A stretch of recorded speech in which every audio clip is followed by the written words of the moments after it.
Khoi Tripurada mitei ka mayang ka luhong ura bo ngasibo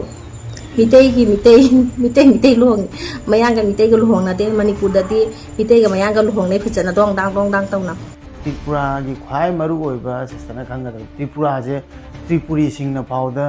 ngam na kai dominate tawba ngam da bai damtana ngasi Bengali Bangladeshi mayamna ngasi Tripura pai hirabani aduga makhoi ngata power leibani haje sister kaubiraba male notice pumba je akhoi Tripura gi mongda tauni hana loina mongna checksin nai je karigino Manipur da leiba mayang amatana phanek sette chandol su thinde nohoi na khara hinjanba chumda sibu Manipur da leiba mayang si phanek sette haiba si da si di alan bani ko haisana no chane dia chinno pale na anita na swai bang wa jam nuai dai dai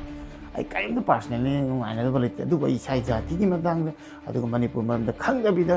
adu Manipur ki pham pham ni mam da chat ta bi da khangga bi da bang bi ga ma dai khoi gi community je yam tine literally ni proof se adu ma thu ga ni ni nga si usitri ni khoi gi unity lite ma adu ma ta noi gum da sing dina khoi gi social media de paega khoi ma senda content se laitre bani na khoi ma senda pho ga khoi wa social media wa ha ta मैंने ये comment तो रखा हुआ ठीक है ना बात दे दो कभी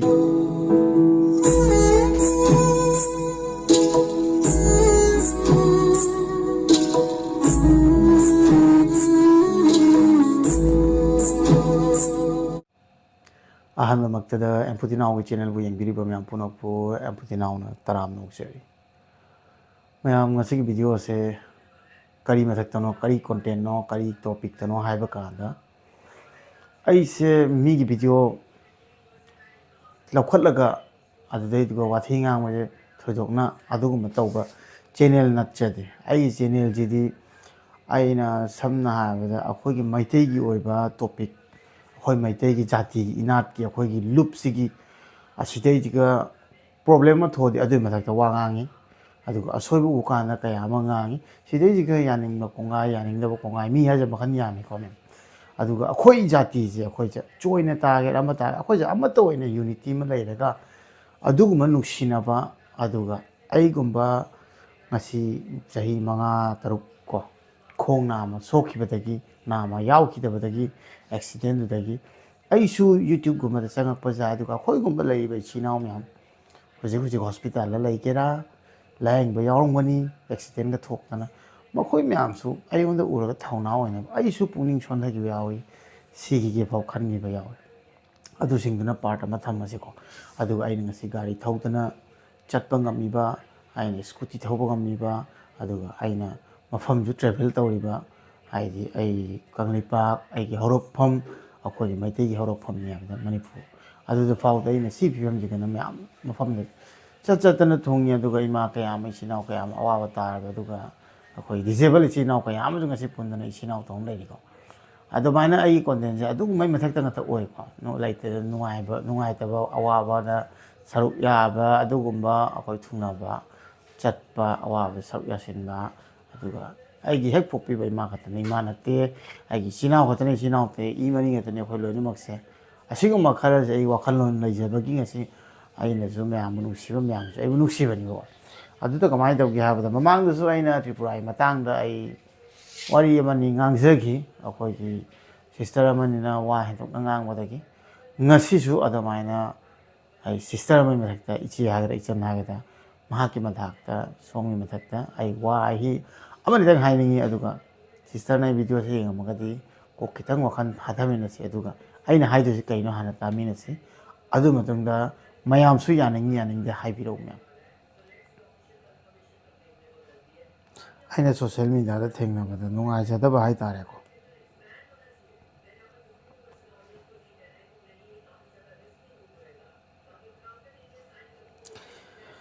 मिंगना से थोखान जरके मिंगना अनिता लौरेम्बम त्रिपुरा दे नि सिमदि खांगी आई त्रिपुरा गी में अममा ममांगी केसता आइना इसे चनमना वा समाइ थीर ngang पदे अखोइ मेतै पुंबगी लोइना मकु पल्लगा ngang पदे अदुइ मतंग तौगिबदा त्रिपुरा गी चिनाव में अममना अइगोंदा सपोर्ट तौबिरे अदुगा ꯑꯗꯨ ꯆꯞ ꯆꯥꯕ ꯃꯇꯤꯛ ꯆꯥꯕ ꯑꯗꯨꯃꯥꯏꯅ ꯚꯤꯗꯤꯑꯣ ꯁꯦꯝꯃꯒ ꯉꯥꯡꯕꯤꯔꯛꯄ ꯌꯥꯝ ꯊꯤꯅ ꯃꯇꯤꯛ ꯆꯥꯏꯅ ꯑꯗꯨꯃꯥꯏꯅꯁꯨ ꯁꯞꯄꯣꯔꯠ ꯇꯧꯋꯦ ꯑꯗꯨꯅ ꯑꯩꯅ ꯄꯜꯂꯛꯄꯗ ꯇ꯭ꯔꯤꯄꯨꯔꯥꯗꯒꯤ ꯃꯤꯑꯣꯏ ꯑꯃ ꯍꯥꯏꯕ ꯇꯥꯔꯦꯀꯣ ꯅꯤꯉꯣꯟ ꯑꯃ ꯑꯗꯨꯃꯥꯏꯅ ꯄꯜꯂꯛꯀꯅꯤ ꯑꯩ ꯇ꯭ꯔꯤꯄꯨꯔꯥ ꯄꯨꯝꯕꯒꯤ ꯃꯩꯇꯩꯗ ꯆꯦꯟꯊꯔꯒ ꯋꯥ ꯁꯨꯡꯉꯥꯡ ꯉꯥꯡꯉꯣꯏ ꯑꯅꯤꯇꯥ ꯂꯧꯔꯦꯝꯕꯝ ꯃꯃꯥꯡꯗꯁꯨ ꯑꯅꯤꯇꯥ ꯀꯧꯕꯁꯦ ꯌꯥꯝ ꯚꯥꯏꯔꯦꯜ ꯑꯣꯏꯀꯣ ꯑꯗꯣ ꯑꯅꯝꯕꯅ ꯑꯅꯤꯇꯥ ꯀꯧꯕ꯭ꯔꯥ ꯈꯪꯗ꯭ꯔꯦ ꯚꯥꯏꯔꯦꯜ ꯑꯣꯏꯕ ꯀꯥꯡꯕꯨꯁꯦ ꯑꯗꯣ ꯑꯅꯤꯇꯥ ꯂꯧꯔꯦꯝꯕꯝ ꯑꯗꯨꯒ ꯈ꯭ꯋꯥꯏ ꯐꯖꯕ ꯁꯤꯗꯩꯁꯤꯒ ꯑꯥꯏ ꯂꯚ ꯃꯅꯤꯄꯨꯔ ꯍꯥꯏꯅ ꯃꯥꯒꯤ ꯄ꯭ꯔꯣꯐꯥꯏꯜꯗꯨꯒ ꯏꯀꯣ ꯍꯥꯏꯕꯗꯤ ꯑꯩꯈꯣꯏꯒꯤ ꯇ꯭ꯔꯤꯄꯨꯔꯥꯗ ꯇꯥꯒꯦꯔꯥ ꯕꯪꯒ꯭ꯂꯥꯗꯦꯁ ꯇꯥꯒꯦꯔꯥ ꯑꯁꯥꯝ ꯇꯥꯒꯦꯔꯥ ꯐꯣꯔꯦꯟꯗ ꯇꯥꯒꯦꯔꯥ ꯑꯦꯕ꯭ꯔꯤ ꯃꯐꯝꯗ ꯇꯥꯖꯅ ꯃꯩꯇꯩꯁꯦ ꯃꯩꯇꯩ ꯑꯣꯏꯕꯒꯤ ꯑꯩꯈꯣꯏꯒꯤ ꯍꯧꯔꯛꯐꯝꯁꯦ ꯀꯥꯏꯗꯒꯤꯅꯣ ꯍꯥꯏ ꯀꯥꯟꯗ ꯀꯪꯂꯩꯄꯥꯛꯇꯒꯤ ꯑꯗꯨꯅ ꯇꯥꯛꯄꯗꯤ ꯑꯩꯈꯣꯏ ꯃꯅꯤꯄꯨꯔꯁꯦ ꯑꯩꯈꯣꯏꯒꯤ ꯔꯨꯠꯁꯅꯦꯕ ꯃꯩꯇꯩ ꯃꯌꯥꯝꯒꯤꯀꯣ ꯑꯗꯨꯅ ꯃꯅꯤꯄꯨꯔꯁꯦ ꯅꯨꯡꯁꯤꯖꯩ ꯍꯥꯏꯅꯦꯕ ꯁꯝꯅ ꯍꯥꯏꯔꯕꯗ ꯏꯁꯩ ꯐꯥꯎꯗ ꯃꯩꯇꯩ ꯏꯁꯩ ꯉꯥꯛꯇ ꯑꯩꯈꯣꯏꯅ ꯇꯥꯕꯅꯤ ꯑꯦꯜꯕꯝꯗ ꯀꯩꯗ ꯑꯩꯈꯣই ꯏꯁꯥꯒꯤ ꯖꯥꯇꯤꯁꯦ ꯅꯨꯡꯁꯤꯕꯀꯣ ꯑꯗꯨꯒ ꯋꯥꯍꯩ ꯀꯣꯟꯇ꯭ꯔꯣꯚꯔꯁꯤ ꯇꯣꯄꯤꯛꯁꯦ ꯀꯩꯗ ꯊꯣꯛꯈꯤ ꯍꯥꯏꯕ ꯀꯥꯟꯗ ꯑꯩꯅ ꯊꯦꯡꯅꯈꯤꯕꯁꯦ ꯚꯤꯗꯤꯑꯣ ꯑꯅꯤ ꯈꯛꯇꯪꯗꯅꯤ ꯑꯩꯅ ꯋꯥꯍꯩ ꯊꯥꯡꯒꯠꯂꯛꯇꯣꯏꯁꯦ ꯍꯥꯏꯕ ꯇꯥꯔꯦ ꯑꯩꯈꯣꯏ ꯇ꯭ꯔꯤꯄꯨꯔꯥꯗ ꯃꯤꯇꯩꯒ ꯃꯌꯥꯡꯒ ꯂꯨꯍꯣꯡꯕ ꯎꯔꯕꯣ ꯉꯁꯤꯐꯧ ꯃꯤꯇꯩ ꯂꯨꯍꯣꯡꯉꯤ ꯃꯌꯥꯡꯒ ꯃꯤꯇꯩꯒ ꯂꯨꯍꯣꯡꯅꯗꯦ ꯃꯅꯤꯄꯨꯔꯗꯗꯤ ꯃꯤꯇꯩꯒ ꯃꯌꯥꯡꯒ ꯂꯨꯍꯣꯡꯅꯩ ꯐꯖꯅ ꯗꯣꯡ ꯗꯥꯡ ꯇꯧꯅ ꯑꯩꯈꯣꯏ ꯇ꯭ꯔꯤꯄꯨꯔꯥꯗꯗꯤ ꯃꯌꯥꯡ ꯖꯥꯇꯤꯁꯦ ꯂꯧꯔꯕ ꯈꯨꯟꯗꯩ ꯇꯥꯟꯊꯣꯛꯑꯦ ꯑꯗꯨ ꯄꯨꯁꯜꯂꯔꯣꯏ ꯈꯨꯟꯗꯩ ꯇꯥꯜꯂꯕꯅꯤ ꯑꯗꯣ ꯆꯪꯍꯟꯕꯁꯨ ꯄꯤꯔꯣꯏ ꯃꯅꯤꯄꯨꯔꯗ ꯀꯩꯅꯣꯅꯦ ꯑꯗꯨꯗꯨꯗꯤ ꯍꯥꯏꯗꯦꯅ ꯀꯔꯤ ꯑꯩꯈꯣꯏ ꯇ꯭ꯔꯤꯄꯨꯔꯥꯁꯤꯒ ꯐꯖꯅ ꯌꯦꯡꯁꯟꯅꯈꯔꯦ ꯃꯨꯟꯅ ꯃꯌꯥꯝꯁꯨ ꯇꯥꯕꯤꯔꯦ ꯑꯩꯈꯣꯏꯒꯤ ꯑꯅꯤꯇꯥ ꯂꯧꯔꯦꯝꯕꯝ ꯁꯤꯁꯇꯔꯅ ꯍꯥꯏꯔꯤꯁꯦꯀꯣ ꯑꯩꯈꯣꯏꯒꯤ ꯇ꯭ꯔꯤꯄꯨꯔꯥ ꯍꯥꯏꯕ ꯇꯥꯔꯦꯀꯣ ꯑꯩꯈꯣꯏ ꯇ꯭ꯔꯤꯄꯨꯔꯥꯗꯗꯤ ꯃꯩꯇꯩꯅ ꯃꯌꯥꯡ ꯂꯧꯕ ꯆꯠꯅꯗꯦ ꯑꯣꯀꯦ ꯑꯗꯨꯒ ꯃꯅꯤꯄꯨꯔꯗꯗꯤ ꯑꯗꯨ ꯆꯠꯅꯕꯒꯤ ꯃꯑꯣꯡꯗꯅꯤꯀꯣ ꯑꯗꯨꯒ ꯑꯩꯈꯣꯏꯒꯤ ꯏꯁꯇꯦꯠ ꯑꯣꯏꯅ ꯄꯜꯂꯛꯄꯁꯦ ꯃꯁꯤ ꯁꯣꯏ ꯈ꯭ꯋꯥꯏ ꯑꯍꯥꯟꯕꯗ ꯑꯗꯨꯒ ꯇ꯭ꯔꯤꯄꯨꯔꯥꯒꯤ ꯋꯥꯔꯤ ꯈꯪꯗꯦ ꯑꯇꯣꯞꯄ ꯃꯄꯥꯟꯗ ꯂꯩꯔꯤꯕ ꯑꯦꯕ꯭ꯔꯤ ꯃꯐꯝꯗ ꯃꯩꯇꯩꯅ ꯃꯌꯥꯡ ꯂꯧꯕ ꯀꯥꯟꯗ ꯃꯩꯇꯩ ꯑꯣꯟꯗꯣꯏꯅꯤ ꯑꯗꯨꯒ ꯑꯩꯈꯣꯏꯒꯤ ꯂꯥꯏꯅꯤꯡꯗꯩ ꯀꯩꯗꯩ ꯂꯣꯏꯅꯃꯛ ꯇꯝꯁꯤꯜꯂꯛꯇꯣꯏꯅꯤ ꯑꯗꯨꯒ ꯑꯩꯈꯣꯏꯒꯤ ꯑꯣꯏꯕ ꯆꯠꯅꯕꯤ ꯐꯅꯦꯛ ꯁꯦꯠꯂꯛꯄ ꯈꯪꯗꯦ ꯑꯩꯈꯣꯏꯒꯤ ꯑꯣꯏꯕ ꯆꯠꯅꯕꯤ ꯉꯥꯛꯇ ꯂꯣꯏ ꯇꯝꯃꯛꯇꯣꯏꯅꯤ ꯃꯍꯥꯛ ꯃꯩꯇꯩ ꯑꯣꯏꯗꯣꯏꯅꯤ ꯃꯌꯥꯡ ꯑꯣꯏꯗꯣꯏ ꯅꯠꯇꯦ ꯑꯩꯈꯣꯏ ꯃꯩꯇꯩ ꯅꯤꯉꯣꯜ ꯑꯃꯅ ꯃꯌꯥꯡꯗ ꯆꯠꯈ꯭ꯔꯒꯗꯤ ꯑꯗꯨꯝ ꯃꯌꯥꯡ ꯑꯣꯏꯈꯤꯗꯣꯏꯅꯤ ꯃꯩꯇꯩ ꯅꯠꯇꯦ ꯑꯗꯨꯅ ꯃꯩꯇꯩꯒꯤ ꯄꯣꯄꯨꯂꯦꯁꯟ ꯃꯌꯥꯡ ꯅꯨꯄꯤ ꯂꯧꯔꯒꯁꯨ ꯃꯩꯇꯩ ꯑꯗꯨꯝ ꯑꯣꯏꯗꯣꯏꯅꯤ ꯍꯥꯏꯕ ꯇꯥꯔꯦ ꯑꯗꯨꯗꯩꯗꯨꯒ ꯁꯤꯁꯇꯔꯅ ꯍꯥꯏꯔꯤꯁꯦ ꯑꯗꯣ ꯑꯇꯣꯞꯄ ꯃꯐꯝꯗꯗꯤ ꯑꯗꯨꯃꯥꯏꯅ ꯇꯥꯟꯊꯣꯛꯅꯗꯦ ꯍꯥꯏꯕꯗꯤ ꯃꯌꯥꯡ ꯍꯥꯏꯕꯁꯦ ꯃꯈꯜ ꯌꯥꯝꯃꯤ ꯇ꯭ꯔꯤꯄꯨꯔꯥꯗ ꯍꯧꯖꯤꯛ ꯇ꯭ꯔꯤꯄꯨꯔꯥꯒꯤ ꯈ꯭ꯋꯥꯏ ꯃꯔꯨ ꯑꯣꯏꯕ ꯁꯤꯁꯇꯔꯅ ꯈꯪꯒꯗꯕ ꯇ꯭ꯔꯤꯄꯨꯔꯥꯁꯦ ꯇ꯭ꯔꯤꯄꯨꯔꯤꯁꯤꯡꯅ ꯐꯥꯎꯗ ꯉꯝꯅꯈꯩ ꯗꯣꯃꯤꯅꯦꯠ ꯇꯧꯕ ꯉꯝꯗꯕꯩꯗꯃꯛꯇꯅ ꯉꯁꯤ ꯕꯪꯒꯥꯂꯤ ꯕꯪꯒ꯭ꯂꯥꯗꯦꯁꯤ ꯃꯌꯥꯝꯅ ꯉꯁꯤ ꯇ꯭ꯔꯤꯄꯨꯔꯥ पाइरबनी मखोई पावर लेबनी है सिस्टर काउबीरब माली नॉर्थ ईस्ट पुंबजे अखोई त्रिपुरा की मोंग ताहौनी है लोइनमक चेक्सिनजे करिगिनो अदुगी मथक्ता अदुगी मखा ताना तब पाबीखो हाना त्रिपुरा की मोंग ताहौनी है अदुना त्रिपुरा की त्रिपुरी निंगोन लौबगीरा नत्रका अतोप मयांग हाइब काना मरवारी लेरे देशवाली लेरे बिहारी लेरे सिदैजिका अदुदी बंगाली लेरे करमना मयांग हाइना हाइब काना मयाम चंगी अतोप मुस्लिम सोसाइटी जो ओरमजे मयांगी करम मयांग अदुमदंजु क्लियर तौते वीडियो सेमिनि हाइना पांगांग मंगांग अदुगा कमेंट सेक्शन जो ऑफ तौसिन थमी करिगी तौ थमिन कमेंट सेक्शन ऑफ खंगीबको सिस्टर जे हाबदि कमेंट जे मयाम लाकनी अदुगा नुगाइतबा अदुगा वारी महै मरी मखोंग सेंगनै थिरकपा यारोकनी अदुगा वा ngangaकने जे खंगबगिनेबको अदु वीडियो जे वायरल चनिंगमनिना सिस्टरना वाजे हेक्ता सलाक सानगे अखोई त्रिपुरा नोय मणिपुर अदु इतादि आई लव मणिपुर थाबगी कनो कायदे यावरिगे हाइबाना अखोई सिस्टर की पुनिंग लेबदो अदरवाइज सेपरेट तौथोकपीगनो सिस्टर की वीडियो मैक्सिमम कायदे यंगमनि खंबा मणिपुर दगी असम द तारेबा मैतेना नत्रगा मपान तारे मैतेना कैसु याम यंगमदोय अखोई वीडियो से लोइना मैते मसेन गते यंगदोयनी अदना अखोई मसेनदा इफ्रूप अखोई त्रिपुरा की तोंगानगे पुथोकिबा नोय तोंगानगे अदुगा सोमदा असम की कसाई होजाई तोंगानबा मणिपुर तोंगान अदो मन तौबीगनो अखोई की कम्युनिटी से याम थिने लिक्सुली प्रूफ से अदुई मथक्तुगा मीने तंगसी उसित्रीनी अखोई की यूनिटी लेते मथक अदुई मथक्ता नोयगुंबा सिंगिना अखोई की सोशल मीडिया से पाएगा अखोई मसेंदा कंटेंट से लेत्रबनिना अखोई मसेंदा फुथोगा अखोई की वार सोशल मीडिया वार है तारे मैम ये कमेंट तौरगा वाथी गांगना अदुदैदुगा वीडियो से वायरल होरनी अदुगा नुंगाइरे खलेनी फेसबुक की सेन क्या तानागे मैम तंग हाइबिउने आइगिदी आई क्या तादि आई गसी फाव मेन मान तादे सुखतंग अखोई की ꯍꯩꯀ꯭ꯔꯨ ꯃꯅꯥꯗ ꯌꯣꯝꯃ ꯂꯥꯛꯄꯗꯧ ꯇꯧꯕꯅꯤ ꯌꯨꯇ꯭ꯌꯨꯕꯇꯅ ꯍꯦꯟꯅ ꯁꯦꯟ ꯂꯩꯕꯅꯤ ꯑꯗꯨꯅ ꯃꯌꯥꯝꯅ ꯈꯜꯂꯤꯁꯦ ꯄꯦꯖꯁꯦ ꯄꯪꯍꯥꯡ ꯍꯥꯡꯅꯔꯒ ꯚꯥꯏꯔꯦꯜ ꯑꯣꯏꯔꯗꯤ ꯁꯦꯟ ꯇꯥꯜꯂꯅꯤ ꯍꯥꯏꯅ ꯈꯜꯂꯦꯕ ꯑꯗꯨ ꯇꯥꯟꯕꯤꯌꯨ ꯀꯩꯁꯨꯝꯇ ꯀꯥꯏꯗꯦ ꯑꯗꯨꯕꯨ ꯏꯁꯥꯒꯤ ꯑꯩꯈꯣꯏꯒꯤ ꯖꯥꯇꯤ ꯑꯩꯈꯣꯏꯒꯤ ꯑꯗꯨ ꯃꯅꯤꯄꯨꯔ ꯄꯨꯝꯕ ꯑꯁꯥꯝ ꯄꯨꯝꯕ ꯇ꯭ꯔꯤꯄꯨꯔꯥ ꯄꯨꯝꯕ ꯄꯨꯜꯂꯒ ꯑꯩꯈꯣꯏꯒꯤ ꯁꯦꯄꯔꯦꯠ ꯇꯧꯊꯣꯛꯑꯒ ꯑꯩꯈꯣꯏ ꯃꯁꯦꯟꯗ ꯌꯥꯝ ꯊꯤꯅ ꯀꯩ ꯍꯥꯏꯇꯥꯔꯦ ꯈꯟꯅ ꯆꯩꯅꯅꯕ ꯊꯨꯒꯥꯏꯅꯕ ꯁꯤꯟꯕꯤꯒꯅꯨ ꯍꯥꯏꯇꯥꯔꯦ ꯁꯣꯝ ꯇ꯭ꯔꯤꯄꯨꯔꯥꯒꯤ ꯑꯁꯦꯡꯕ ꯋꯥꯍꯩꯗꯣ ꯍꯥꯏꯕꯤꯔꯛꯑꯣ ꯀꯔꯝꯕ ꯖꯥꯠꯀꯤ ꯃꯌꯥꯡꯅꯣ ꯍꯥꯏꯕꯗꯣ ꯑꯗꯨꯒ ꯁꯨꯃꯥꯏꯅ ꯑꯩꯈꯣꯏ ꯇ꯭ꯔꯤꯄꯨꯔꯥꯗ ꯑꯩ ꯍꯪꯖꯅꯤꯡꯉꯤ ꯇ꯭ꯔꯤꯄꯨꯔꯥꯒꯤ ꯃꯌꯥꯝꯗꯀꯣ ꯍꯥꯏꯕꯗꯤ ꯑꯇꯣꯞꯄ ꯀꯥꯁꯀꯤ ꯑꯩꯈꯣꯏꯒꯤ ꯇ꯭ꯔꯤꯄꯨꯔꯤ ꯍꯥꯏꯕ ꯇꯥꯔꯦꯀꯣ ꯇ꯭ꯔꯤꯄꯨꯔꯥꯗ ꯂꯩꯕ ꯑꯁꯦꯡꯕ ꯃꯣꯏꯒꯤ ꯇ꯭ꯔꯤꯄꯨꯔꯤ ꯃꯤꯗꯣ ꯍꯥꯏꯇꯥꯔꯦꯀꯣ ꯃꯗꯨ ꯑꯩꯈꯣꯏꯒꯤ ꯃꯩꯇꯩ ꯃꯤ ꯑꯃꯅ ꯂꯧ ꯀꯥꯟꯗ ꯈꯨꯟꯗꯒꯤ ꯇꯥꯟꯊꯣꯛꯄ꯭ꯔꯥꯅꯤ ꯃꯁꯤꯃꯇꯪ ꯈꯪꯅꯤꯡꯉꯤ ꯃꯔꯝꯗꯤ ꯑꯩꯈꯣꯏꯁꯨ ꯑꯁꯥꯝꯗ ꯂꯩ ꯑꯁꯥꯝꯗ ꯂꯩꯕꯁꯦ ꯃꯌꯥꯡ ꯃꯌꯥꯝ ꯍꯥꯏꯕ ꯌꯥꯗꯦ ꯑꯁꯥꯝꯒꯤꯅ ꯑꯁꯥꯃꯤꯁ ꯑꯗꯨ ꯃꯇꯨꯡꯗ ꯂꯩꯔꯦ ꯕꯪꯒꯥꯂꯤꯌꯣ ꯑꯃꯀꯣ ꯑꯗꯨꯅ ꯑꯇꯣꯞꯄ ꯖꯥꯇꯤ ꯅꯠꯇꯕ ꯑꯁꯥꯃꯤꯁ ꯂꯧ ꯀꯥꯟꯗ ꯑꯩꯈꯣꯏ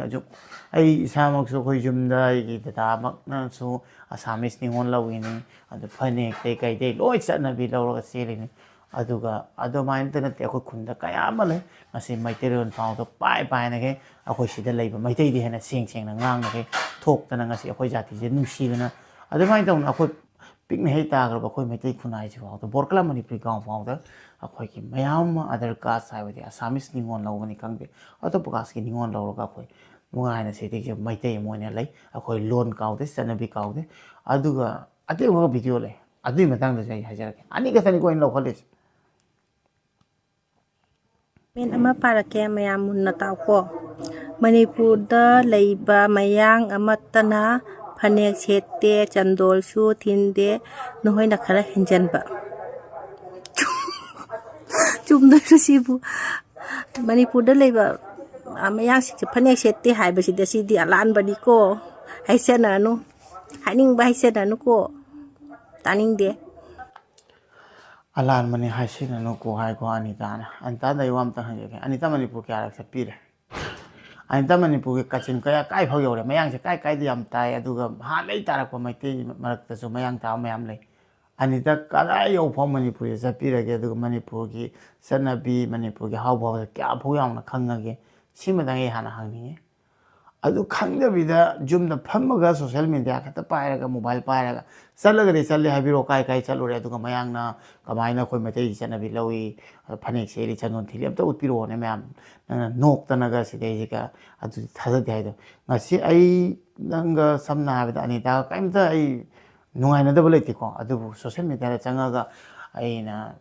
ꯏꯁꯥꯃꯛꯀꯤ ꯑꯩꯒꯤ ꯃꯔꯤ ꯃꯇꯥ ꯑꯩꯒꯤ ꯏꯄꯨꯒꯤ ꯍꯧꯔꯛꯐꯝ ꯂꯩꯅꯤ ꯑꯗꯨꯒ ꯑꯩꯈꯣꯏꯅ ꯈꯨꯟ ꯑꯣꯏꯅ ꯀꯣꯟꯅ ꯃꯩꯇꯩ ꯃꯌꯥꯝ ꯇꯥꯖꯈ꯭ꯔꯁꯨ ꯂꯣꯏꯅꯃꯛꯀꯤ ꯃꯔꯤ ꯊꯤꯌꯨ ꯀꯥꯟꯗ ꯑꯥꯗ ꯉꯥꯛꯇꯅꯤ ꯔꯤꯂꯦꯇꯤꯞ ꯂꯩꯅꯗꯣꯏꯅꯤ ꯑꯗꯨꯃꯥꯏꯅ ꯈꯪꯗꯕꯤꯗ ꯋꯥꯔꯤꯁꯦ ꯄꯥꯉꯥꯡ ꯉꯥꯡꯕꯤꯒꯅꯨ ꯇꯦꯂꯤꯄꯇꯤꯀꯥ ꯍꯥꯏꯗꯣ ꯈꯪꯕꯤꯕ꯭ꯔꯣ ꯇꯥꯕꯤꯔꯕꯣ ꯃꯅꯤꯄꯨꯔꯗ ꯃꯌꯥꯡ ꯀꯌꯥꯝ ꯇꯥꯏ ꯈꯪꯕ꯭ꯔꯥ ꯑꯗꯨꯋꯥꯏꯗ ꯑꯗꯨ ꯇꯥꯔꯤꯕ ꯃꯌꯥꯡꯈꯩꯗ ꯃꯣꯏ ꯀꯔꯤ ꯁꯦꯠꯂꯤ ꯑꯝꯇ ꯌꯦꯡꯕꯤꯕ ꯂꯥꯛꯑꯣ ꯐꯅꯦꯛ ꯁꯦꯠꯄ꯭ꯔꯥ ꯃꯣꯏꯒꯤ ꯆꯠꯅꯕꯤ ꯁꯥꯔꯤ ꯁꯦꯠꯄ꯭ꯔꯥ ꯍꯥꯏꯅ ꯑꯩꯈꯣই ꯃꯩꯇꯩꯒꯤ ꯐꯤꯔꯣꯜ ꯐꯖꯔꯒ ꯁꯦꯠꯅꯤꯡꯉꯒ ꯅꯣꯡꯐꯥꯗꯣꯛ ꯁꯦꯠꯂꯨꯕꯅ ꯑꯃꯅꯤ ꯃꯁꯥꯒꯤ ꯀꯜꯆꯔꯗꯣ ꯉꯥꯛꯇꯅ ꯃꯣꯏꯁꯨ ꯂꯩꯔꯤꯅꯤ ꯑꯗꯨꯃꯥꯏꯅ ꯑꯩꯈꯣꯏ ꯃꯩꯇꯩꯁꯨ ꯃꯄꯥꯟꯗ ꯇꯥꯔꯨꯕ ꯀꯥꯟꯗ ꯏꯁꯥꯒꯤ ꯀꯜꯆꯔꯗꯣ ꯑꯩꯈꯣꯏ ꯏꯃꯥ ꯏꯕꯦꯟꯈꯩ ꯁꯤꯗ ꯌꯦꯡꯕꯤꯕ ꯂꯥꯛꯑꯣ ꯑꯇꯣꯞꯄ ꯇꯣꯛꯄꯤꯔꯣ ꯑꯩꯈꯣꯏ ꯑꯁꯥꯝꯗ ꯇꯥꯔꯤꯕ ꯃꯩꯇꯩꯁꯦ ꯇ꯭ꯔꯤꯄꯨꯔꯥꯒꯤ ꯋꯥꯔꯤ ꯇꯣꯛꯁꯤꯀꯣ ꯇ꯭ꯔꯤꯄꯨꯔꯥꯗꯁꯨ ꯃꯌꯥꯝ ꯂꯩꯅ ꯑꯁꯥꯝꯗꯁꯨ ꯀꯁꯥꯔ ꯁꯤꯜꯆꯔ ꯑꯩꯈꯣꯏ ꯈꯨꯟꯁꯤꯗꯤ ꯄꯤꯛꯈ꯭ꯔ ꯄꯣꯠꯅꯤ ꯑꯩꯈꯣꯏ ꯏꯃꯥ ꯏꯕꯦꯟ ꯉꯁꯤ